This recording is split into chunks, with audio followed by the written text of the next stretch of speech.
Okay, we're going to go ahead and get started. If you guys can have a seat, please. All right, everybody. I know some of you may not have finished your tests, but we thought we'd give you some homework this time because what's Third Thursday with a bunch of objectivists without some homework? First off, who has been able to actually finish the test? Yay. Okay. Who was able to see the test without assistance? No, I'm just kidding. Without the help of a magnifying glass or your iPhone light. Okay, so by the way, this is Jake Nuno. Jake and I. Hello. So welcome, Jake, to your first Third Thursday. Thank you. Glad to be here. Kirk and I produce a podcast called The Jake of All Trades Show. I'm a certified financial planner in San Antonio, but I also have a passion for financial education. And Kirk and I have very different backgrounds and very different knowledge skill sets. And so he provides amazing philosophical aspects of money management that I haven't been exposed to. A lot of office quotes. And so it's a real treat to have him as a co-host on the show because we get to have really interesting conversations about subjects beyond just investing and retirement and the boring stuff that financial planners typically talk about. So today we're going to talk about money scripts, which is more so psychology than it is finance, but it helps ultimately in how you make financial decisions every single day. Well, just as a quick thing though, so we started doing this show when I was living in an RV in a park in San Antonio. So I was living in an RV in San Antonio. My finances were not great.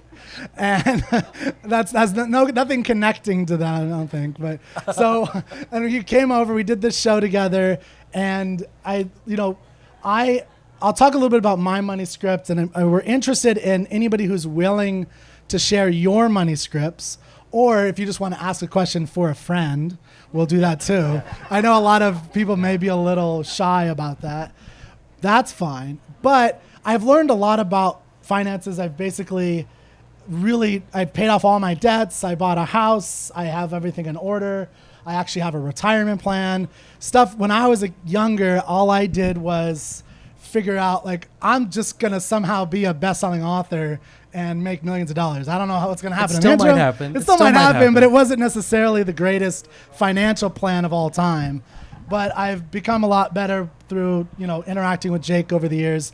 Basically, the show for the first 3 years is him solving my life problems and finances over and over again. So I got free financial advice by producing this show for Jake. Yeah. So that's a little bit of an exaggeration, but there's a lot of truth to that. So today we're going to talk about money scripts, which I found to be a fascinating, the psychology of money. What kind of behaviors do you have underlying how you save, how you think about money, how you spend money? And, I just listened to a podcast and they told this really interesting story about Jack Welch, the famous 1980s CEO. When he had a heart attack. He was on his way to the ambulance, or was in the ambulance dying. And they asked him later, what was he thinking about? And the thing that he thought about was, damn, I wish I had spent more money. Yeah. And it's an interesting perspective of I like the idea of we should die broke. I like the idea that we shouldn't, why would you have a lot of money in your bank account when you die? Mm-hmm. Now, obviously you don't want to die in destitute poverty, right. But my point is that how we think about this is very important to the way we live our lives. Yeah, absolutely. So I forgot what I was going to say. It just escaped me. You were talking about we don't want to die destitute. So I think that's one of the unique things about the dynamic between Kirk and I in our show is that we really place an emphasis on financial behaviors that matter in the interim, because a lot of when you think about financial planning and investing, it's always for the future. And while that is an important component, we also need to respect what's happening in the moment. And so it was interesting. I wanted to have this quiz with this group of people because, one, Kirk told me that objectivists are going to analyze the hell out of these questions and not be able to answer them just point blank, which he was spot on about. But the other thing was you have a very interesting and direct approach and philosophy on money. We had a good episode where we talked about Ayn Rand's money speech. A couple of episodes on Ayn Rand's money speech and Andrew Carnegie's Gospel of Wealth essay. And we talked about the dynamics and the differences between those two. And so I think the money script exercise is critical because these are typically things that are unconscious to us. And so they just manifest in unique ways. And there are absolutely benefits to having and knowing some of these money scripts, because as we'll talk about some of the definitions, it sounds negative, but as long as you're aware of it, you can use it to your benefit. So that's one of the reasons why I wanted to do this with this particular group. Yeah. So just out of curiosity, is anybody willing to share their you are? Well, what was your dominant money script? And we could start there with the 4. So everybody, if you have one of these, you should be able to see the 4 money scripts. Although one of them is incorrect. Incorrect. There's a typo. Yeah. Right? Sure. Yeah. Okay, let's do that. Yeah. So the one that is incorrect, because I made this and I shouldn't be making stuff like this. I should leave it to somebody who's better at doing this. The one that was incorrect is the money status. So it kind of sounds like what it is, but so people who hold money status scripts see net worth and self-worth as being synonymous. They may pretend to have more money than they do, and as a result are at risk of overspending in an effort to give people the impression that they are financially successful. They believe that if they live a virtuous life, the universe will take care of their financial needs, and that people are only as successful as the amount of money they earn. They have lower net worth, lower income, and tend to grow up in families with a lower socioeconomic status. People with money status beliefs are more likely to be compulsive spenders, be dependent on others financially, and lie to their spouses about spending. Holding the money status script is also predictive of pathological gambling, indicating individuals may gamble in an attempt to win a large sum of money to prove their worth to themselves and others. So unfortunately, I scored really high on this one. This was Kirk's highest. No. My highest was money worship. Oh, that's right. So I was 1 point higher. That tracks, right? Yeah. But yeah, so like, by the way, one of the other benefits of this is not just understanding yourself, but there's quite a few couples in here. And does anybody know the number one reason why people get divorced? Money. Finances. That's what they put on. It's finances usually related to communication. Yeah. But it's finances generally speaking. And this is a good example. People hiding how they spend their money from their spouse. Mm-hmm. So it's very helpful to understand the kind of person you're with, not because you're going to judge them, but you need to understand how to open those lanes of communication. Right.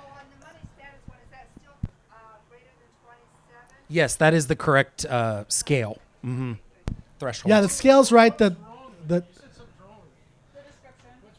Oh no, nothing's wrong with it's the same. The description on money worshiper is the same as it's just the wrong description because I copied and pasted and then I forgot to change it.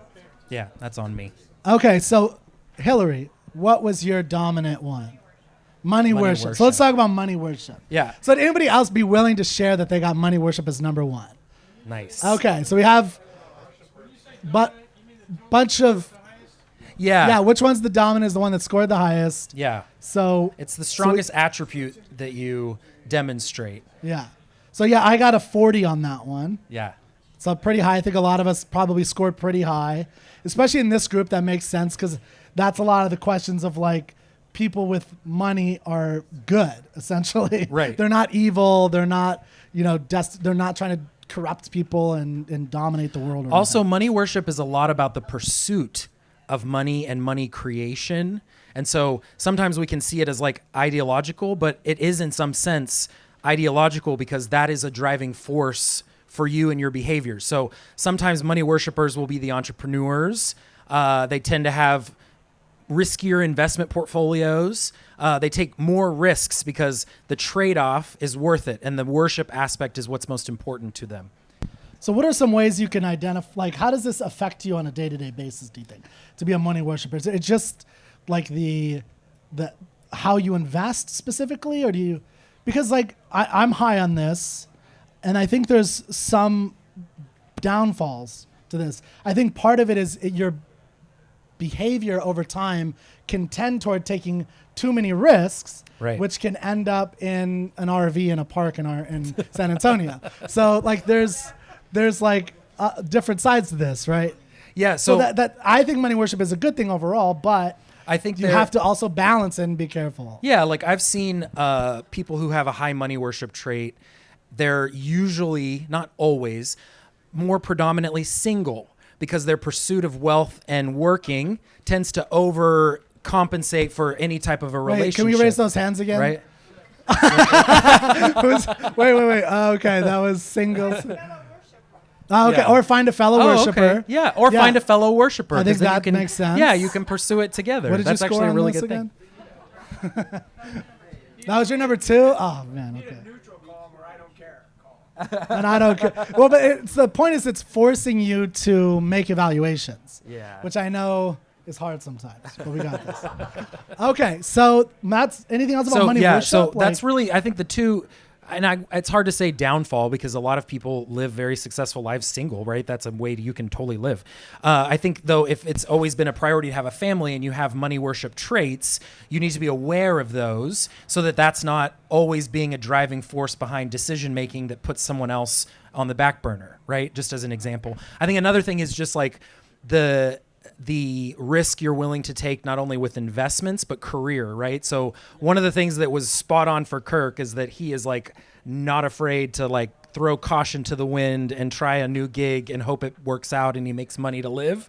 Whereas some of us that are like money vigilant are like, ooh, I would love my salary, my consistency. So there's some risk there as well. And you just have to be willing to accept it. And most money worshipers are, but that's not always the case.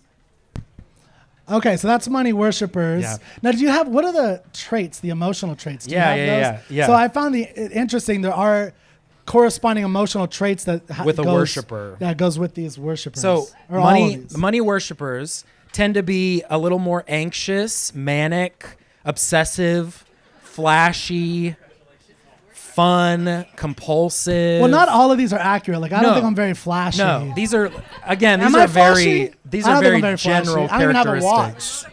Yeah. I'm very flashy. Yeah.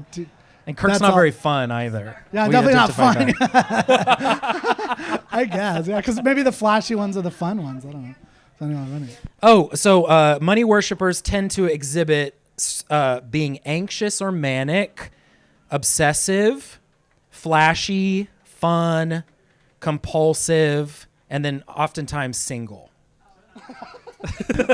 Well, 38 years, so yeah, it worked out. Yeah. Okay, so anything else on money worship? Yeah, and then like, their financial situation from my perspective as a planner, sometimes that looks like they don't actually have a lot of savings sometimes because they're willing to push the limits as far as what they're willing to invest in and take risks on.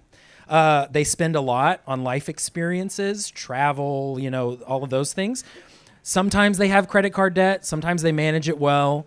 They always have a new car typically, or like the newest piece of technology that's necessary. They travel a lot, and sometimes they can be a shopaholic. So those are some of the traits that I've identified when working with a money worshiper. Okay, so by the way, when you get them, like when someone comes into your office as to hire you as a CFP, do you have them take this test? I don't usually have them take this okay, test. so can you identify like this person's probably? Usually when But it's really hard to do because you didn't get mine quite right. You thought I was money avoidant. I did. So is anybody willing to say money avoidance is their top? Not my top. It was high. It was above the number, but the least above the number. Is anybody willing to share? Okay, no one. So okay. I'm not I had a feeling surprised people that would there's not want to share this one. I'm not surprised there's not many money avoiders in this crowd. Yeah. For But what is sure. money avoidance? So money avoidance is really like you feel scorned about people who are wealthy. You can be bitter, resentful, a little anxious, paranoid when it comes to money. But also money avoidance can be ignoring aspects of your financial life and just letting them sort of play out as they do. So that's why you were thinking this is me, because I did that for like 25 years. Yeah. Like yeah. Envious or jealous or bitter, say bitter. Yes, Bitter, those could be yeah. characteristics for somebody who's a money avoider. Sounds like all these are unhappy except for the vigilant. No, Which money is- worshippers I think are happy. They're just happy by themselves. I don't know, like they're happy with they're just living in an RV. So that is an interesting comment that you made because this survey is written by a PhD financial planner. So I didn't come up with this. And so it's kind of interesting because if you think about like the narrative they're trying to create is that the money vigilant person is going to be the one who saves, the one who invests, the one who behaves, right? And so it's the words they use to create that narrative is relatively interesting. But that's where I think we talked about it earlier today. Like there are aspects of each of these that can be beneficial as well. It's not just, there's something to be said about being oblivious about certain aspects of your financial life because it gives you too much stress, right? I wouldn't recommend it, but it can give you a sense of, comfort. And so I think there's benefits to all of these, even though the language around the definitions is, like you said, it's very negative with the exception of the vigilant. Well, you should definitely know yourself. Yeah. Like even if, so part of the point of this isn't that this is 100% accurate about who you are, but it's important to think about like how you act around money, because I think if you don't realize it, you're going to start taking actions, getting with people, making the wrong decisions that will bite you in the butt later in life. And my thought with, I mix idioms, that one of my thoughts with this, with objectivists, is that because we're objectivists and we have a particular ideal of what we think is the right answer for a lot of these things, we may not actually answer them to the emotional responses that we will have, which is a kind of way of avoiding the way that we actually might operate. So like you may have an idea in your head on some little, and again, this is just, I'll just talk for me. I think I did this with like, do are poor people lazy? I was like pretty harsh about that one, but I was wondering like maybe they're not. I don't know. So my point is the point of these types of things. I'm just saying they may not be lazy. That's all. That may not be doing. But the point is to have try to. If you already answered it, it's great. But try to have a clearest, almost honest, emotional response. Because there's no wrong answer, right? Be careful about emotional responses. Think objective aggression. Right. Okay, so this is a. Speaking of emotions, I'd like to Okay. emotions go with these other ones. No, I think emotions are not easy at all. Yeah, but They happen automatically. yeah, Right. but the point is that you want to experience that emotion so that you can honestly see your own assessment, and then you can assess it later. But this is a whole nother issue on psychology. We'll bring Gina back to do this. Okay, so what was yours, by the way? What was your dominant one? Vigilance. All right, let's talk about Worship was a strong second. strong second with worship. Okay. All right, who got, As a vigilant person, what are their personalities? okay, who got money vigilance? Who was And high on money who is- vigilance? No, who is dominant on Dominant. money vigilance, just out of curiosity. Okay, and is willing to do it. Yeah. 1, 2, okay. Okay. All right, well, thank Okay. you for sharing. What is Cool. money vigilance? So money vigilance is about being overly protective of not only the money you accumulated, but your ability to continue to produce. It's also about being conservative in decision making. So some of the common traits with those are someone who's cautious, steady, consistent, predictable, boring. Typically, they're very independent, research oriented. So they're going to look things up and dissect stuff. So think of like an engineer as a common career track for someone who's money vigilant. And they're typically very well informed about every aspect of a decision that they need to make. But the interesting thing on a financial picture is that sometimes that overprotection can work against you. So like what I've seen in practice is a lot of times money vigilant people have like way too much cash instead of taking more risk with their investments, right? So they miss out on some of those opportunities. They usually have a lower allocation to stocks in just very broad terms. They're very, very well diversified of the portfolio that they do own. So to some extent, and the exact opposite of the worshiper, which is always kind of interesting if you have those two characteristics, there's like a competing factor inside of you that you want to take the risk, but something's overpowering you, right? They typically have a really high income, but it's a stable income. So they're, high level manager of a corporation, not always an entrepreneur. Typically don't have any debt, very predictable spending, and they're good at setting long-term goals, sticking to them and funding them. So these are the people that are definitely like maxing out that 401k. Yeah. Yeah. maxing out the four. So If that's they have a 401k. if they have a well, they're saving for mine. retirement, right? They don't. Yeah, that is priority number one. I don't know. Yeah. Maybe. Yeah. So do you think that a money worshiper should marry a money vigilanter? Is I that mean, the I think there's optimal like way? a good balance, Does right? anybody want to marry a money avoider? Who wants to marry a money? Sorry, I know that's why I figured nobody would want to answer money avoidance. Since there are no money avoiders here. Yeah, since there's we no can- money we can avoiders. At talk least they're about not it. admitting it. I know. Yeah, they're like, oh, I am not admitting I'm a money avoider. Yeah. Yeah, I think actually marrying a money worshiper and a money vigilant would be the two of you, right? Sort of. Those are your two, so you already exhibit those characteristics. Marco, you're vigilant, right? Well, he hasn't done it yet, but I bet he's vigilant. Yeah, he's vigilant. Yeah. Yeah, we did a show called The Tortoise and the Hare. He was the tortoise, I was the hare. Because when we were business partners, it was super long term. Let's do this over. Slow down, Kirk. We got this. All right. So Yeah. we did this a lot. Yeah. Yeah. But success, methodical, and he's building stuff and great. So I think that's a good match. That makes sense. I like that. So I'm curious of the couples in the room, if you did it together, did it, or what's your like philosophy, if you're willing to share, on how you communicate about money? Because it's often very different perspective. It's not common that like both partners in a relationship have the same objectives and the same perspective on how to handle money, how to talk about money. So did this like bring up any, I don't know, thoughts about like, oh, that's actually a characteristic that you've exhibited for years, right?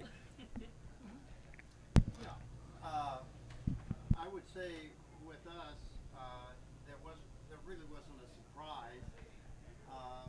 And I don't know how many people here are familiar with the Myers-Briggs personality tests and the like, which has been really well validated, I think. But Marty's pretty N, and so that's very conceptual in her head, and would make a good auditor. Whereas I'm more of an SJ, which is more of the senses and judgmental from that standpoint. I'm much more of a risk taker as far as investing in things that might not be able to afford initially, but eventually purchase them or Mm-hmm. pay Well, he's for an them. entrepreneur, more into status. I'm a little bit more into vigilance, but not enough to. Not enough to override his worship. Yeah. Okay. Because I got the worship going on too. But we both got some of the avoidance going on as well. So let's talk about avoidance. That's the one we haven't talked about yet, I don't think. Have No, we talked about avoidance. I think the only one we didn't talk about was the one that's not there, which is status. the status. Okay, so let's Yeah. finish off with status. So this is actually one. Does anybody have status as their highest trait? No. number 2 for me. That's your second. So that was number I got- 2 yeah. for me as 39. well. Yeah. I was vigilant and status, but they were almost equal. So there's an interesting part of the definition for status, which is like part of the money status script means like coming from a low socioeconomic background, which I did.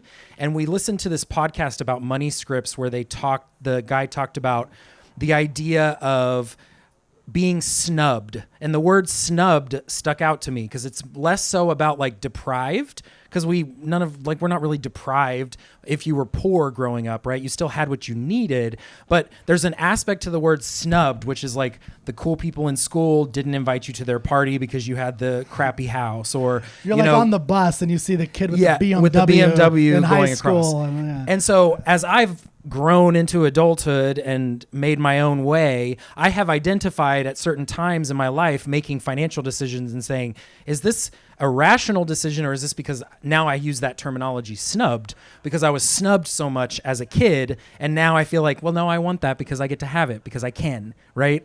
And in that same podcast, they talked about how sometimes there's characteristics of the money, like admiring? You're talking about like Admiring. the Lambo. Yeah. Yeah, so there's an interesting idea about what we admire about, like if you're in the money status category, which it doesn't look like a lot of people here are. No. Except for me and Jake, I guess. Oh, and Ann. Okay. So the three of us, we're the money status folk. I look like money status, obviously, with my crappy jeans. But yeah, so like the idea though in the some of the examples is somebody who, you look at someone in a Lamborghini and you want to achieve that Lamborghini status But really what's interesting about the example is most people who see a guy in a Lamborghini aren't actually really admiring the guy in the Lamborghini. What they're really doing internally is they're picturing themselves there, which is a kind of irony where you like the guy in the Lamborghini thinks everyone's admiring him, and they're not. They're really just seeing themselves in that status position. Right. He's irrelevant. Like he didn't do anything. The status is irrelevant.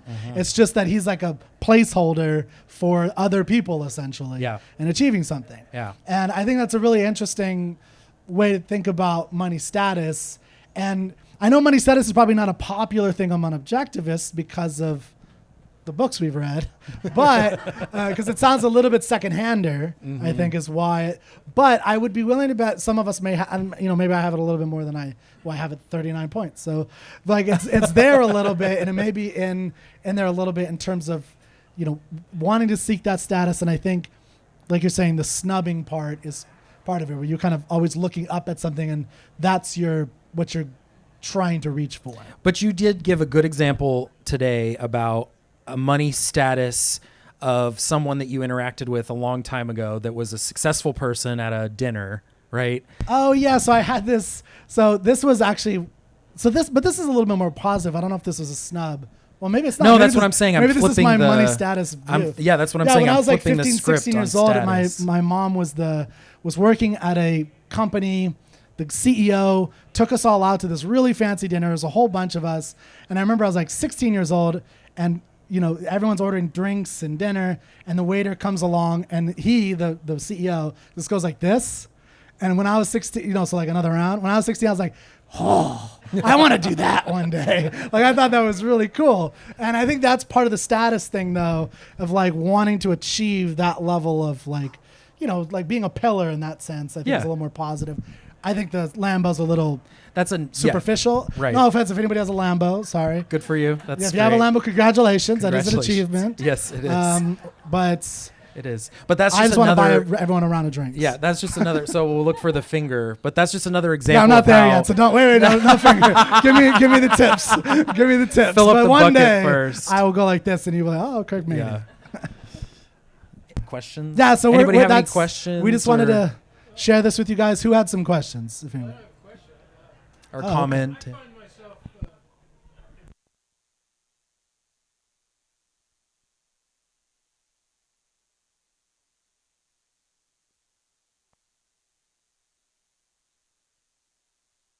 big houses and stuff, whatever. I think that's a good point, and I think it's important to differentiate it like a real goal that you've internalized as something you want to achieve versus it comes because of this inner script of like you were snubbed and you want to get it. And if you really I think the point is to always try to get to what you really want.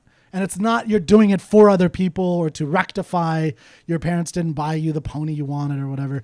Like you're trying to actually find the deep values that you have. So if you love sailing, if you find you love being on the ocean, I think figuring out how to get a sailboat, a yacht as a goal in life is really admirable, and I admire people who do it. But I think a lot of people who get yachts probably do it to impress other people.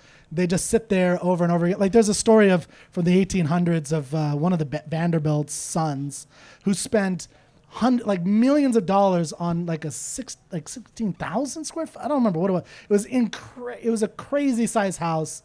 He never went in it. It was not made for living. It just almost made this, multi-millionaire in the 1800s bankrupt, but he did it for other people. And you hear those types of stories all the time. The issue is just kind of trying to get to your own inner values, not doing it for other people. That's why I think being aware of these things is important. Like maybe you are more status driven, so you need to be aware of that so you can say, wait, do I really want this $80,000 car? Like, is this really the value that I need in my life? Or is it like I'm striving for this and maybe I can invest in a business because I really want to work for myself? Like, those are the kinds of questions that these types of things help you, and for me, help you do. Like, what kind of life do you want to live? The whole point of our show is to help people become the CEO of their life, which means you're not going to be a master of everything. You're not going to know how to do everything. But you want to know how to get the right people on your team to help you make the right decisions and get the right amount of knowledge for your life. Yeah. So, yeah. I was just thinking, there's actually, we're talking about like material things, like having things, a house or a yacht or whatever. But sometimes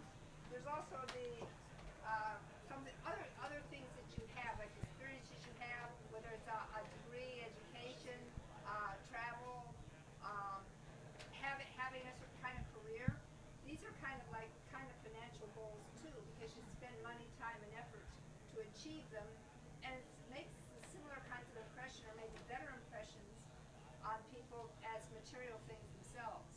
It's a very good point. Because financial thing doesn't just apply to the things we buy, but the experiences, education, even the knowledge and things that we buy Yeah. with our time and effort and money.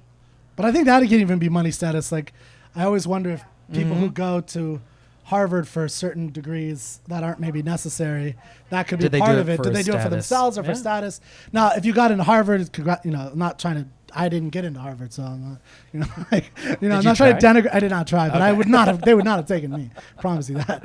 But point is that I think anything could be money status. The point is to understand your motivations for doing certain things, so that way you could better understand the kind of decisions you make. Yeah. Did you have a question? Yes. What do you think of a couple? What's a couple's psychology who cannot put a budget? Woo! Ooh. The first thing I would say is good for you because you're communicating about it, right? That's the first check mark, right? Because you probably will never come to an understanding, especially if your money scripts are different, right? From the start, but at least you're communicating about it, because that's the mistake that most couples make. And I think sometimes you have to reside in the fact that you'll never come to an agreement on that, and we just use the benefit of frequent touch-ins about the concept as progress. That's pretty much what we've done here. Yeah. But now my daughter needs some help, and I said, "Oh, we can help you with the budget." And we looked at each other and went, "We can't do that." Yeah. Tell her to use an app or something, yeah. Well, there's two things. There's having a budget, and then there's having a budget together. Yeah, that's a totally different thing. If each one has a separate budget, it's better than no budget. And if you can bring them partly together, all the better. But In other words, you're not alone. Yeah, this is a common thing. I know, Jake, you deal with this all the time with your clients. all the time. Yeah. Couples are never, I shouldn't say never, rarely on the same page, right? And so I always say, like, it's good that you're here because we're having these discussions, right? So it just airs everything on the table. We may not solve it, but you're aware of the other person's perspective on it, how they're spending money. Those are all good things. Yes. This has been great. And Jake, I know that you typically focus on younger generations with the people that you work and you help and guide. With the people that you work with, what money script do you more commonly see? And then what is the money script attributes that you commonly encourage in the people that you work with? I see a lot of vigilance because I think people who solicit advice from a financial planner are more, they fall in that category, right? And those are some of the traits that I do try to instill in them because it has to do with very, consistent advice. Save this amount for this purpose, right? Now, there is some pieces of money worship that I think are beneficial from a goal setting perspective because money worshipers, when they put caution to the wind, they're able to better manifest exactly what they want to do with their money. And that's the best way that you end up accomplishing a financial goal is to connect with it, not to just to say it's retirement or it's a house, but it's like, oh no, this is like my house in Denver, or this is my 2-year sabbatical across the world. Those types of ideas don't always come to a money vigilant person because that's not the way their brain is wired. And so if we can take some of the benefits of worshiping money and viewing it in a different lens, then they're more likely to make achievements in their financial goals rather than just kind of, yep, this is what I do. I put this money here and buy this mutual fund, and this is what it does. It's just a bit more of a connected plan than Is the that how they sound? Yeah, every time. Every time. Well, I guess we could end here. One of the things I've learned in working with Jake as kind of my CFP over the last 6 years is the value of having someone like that on your team for anybody, because my conception of a CFP was that you would basically go to them and they would tell you, don't do that. like Kirk, don't quit your job and try to be a writer. Like that's the kind of thing. But really what I've learned is like they just help you understand yourself to make the right decisions over time, and try to guide you into maybe have these kind of strategies, tips, and really how to think emotionally about your finances and investment. And you're going to live a long time. There's, how do you think about retirements, and what do you want to do with retirements and things like that. So I've gained a lot of value out of it, and I've really enjoyed doing the show. Thank you. So you guys, there's a QR code at the back of your thing. You can get our website and a link to the show on YouTube if you want to subscribe and check out a couple episodes. But thank you very much for your attention. everybody. Thank you for completing the quiz and your participation. Yes. All right, thank you, everybody. Just a couple of quick things just so you know, El Cid is being performed by Austin Shakespeare this Saturday at the University of Texas. This Saturday at the University of...